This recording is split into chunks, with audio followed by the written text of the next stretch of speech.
Une interview présentée par les éclairages de e-cancer.fr.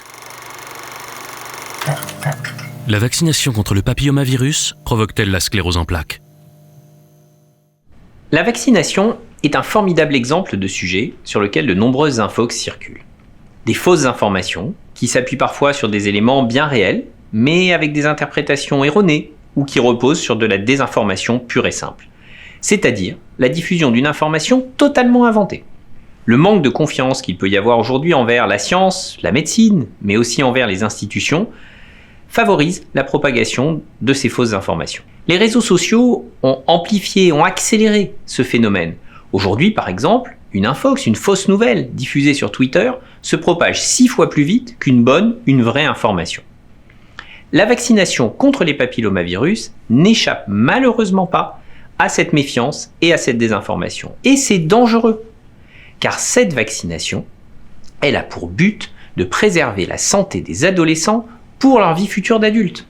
Il faut savoir que les papillomavirus sont la maladie sexuellement transmissible la plus fréquente dans le monde. Je vous donne quelques chiffres. 80% de la population sera exposée à un papillomavirus au cours de sa vie. C'est considérable. Et 60% des contaminations ont lieu pendant la première année de vie sexuelle. Des contacts lors des préliminaires ou lors du sexe oral sont des modes de transmission de ce virus. Chaque année, 6300 cancers sont liés au papillomavirus. Si les femmes sont les plus concernées, on pense évidemment au cancer du col de l'utérus. Les hommes ne représentent pas moins de 25% des cas, avec par exemple les cancers de l'oropharynx, de l'anus ou encore du pénis. Et nous ne parlons pas uniquement des cancers. Les papillomavirus sont aussi responsables de verrues anogénitales. Ces verrues touchent 100 000 femmes et hommes tous les ans et même si elles sont sans gravité, elles récidivent et leur traitement est particulièrement douloureux.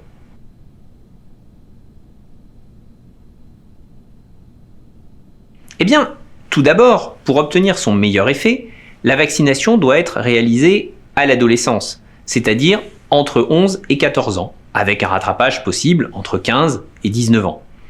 Les injections doivent être faites idéalement avant le début de la vie sexuelle pour garantir une efficacité maximale. Une efficacité qui est proche de 100% contre les virus inclus dans le vaccin et donc contre les cancers correspondants.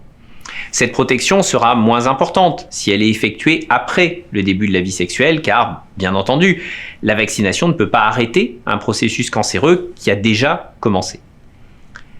Dans les pays qui ont une couverture vaccinale plus importante qu'en France, on a pu observer un recul du nombre de lésions précancéreuses et de verrues génitales. Et puis, il est important de préciser que la prévention des cancers du col de l'utérus permet pour les jeunes filles d'éviter à l'âge adulte des gestes chirurgicaux pour traiter des lésions précancéreuses. Ces gestes ne sont pas sans conséquences, comme les conisations qui consistent à enlever un petit morceau du col de l'utérus. Eh bien, ces interventions chirurgicales, elles peuvent entraîner des risques d'accouchement prématuré ou de fausse couche. Pour une sécurité complète, il est important de rappeler que cette vaccination est complémentaire du dépistage du cancer du col de l'utérus chez les femmes de 25 à 65 ans. Elle ne la remplace pas. La vaccination plus systématique contre les papillomavirus est le moyen de freiner leur transmission et la transmission des maladies qu'ils causent. Le vaccin recommandé aujourd'hui permet de réduire de 90% le cancer du col de l'utérus qui provoque encore aujourd'hui 1100 morts par an dans notre pays. Pourtant, nous restons très en retard. La couverture vaccinale, c'est-à-dire la proportion des adolescents vaccinés, n'atteint pas les 30% dans notre pays, alors qu'elle dépasse les 80% au Royaume-Uni, au Portugal, en Norvège ou encore en Suède. À ce jour, 100 millions d'enfants et d'adolescents ont déjà été vaccinés dans près de 80 pays. Nous devons donc être très clairs sur la sécurité et l'efficacité de cette vaccination qui ont été scientifiquement démontrées. Cette vaccination n'est pas responsable de maladies telles que la sclérose en plaques. Ça, c'est une fausse information. Les parents peuvent s'appuyer sur les conseils de leur médecin pour se renseigner sur cette vaccination. Et il faut également que les professionnels de santé n'hésitent pas à en parler avec les parents. Ensemble, ils peuvent protéger les adolescents d'aujourd'hui des cancers liés au papillomavirus.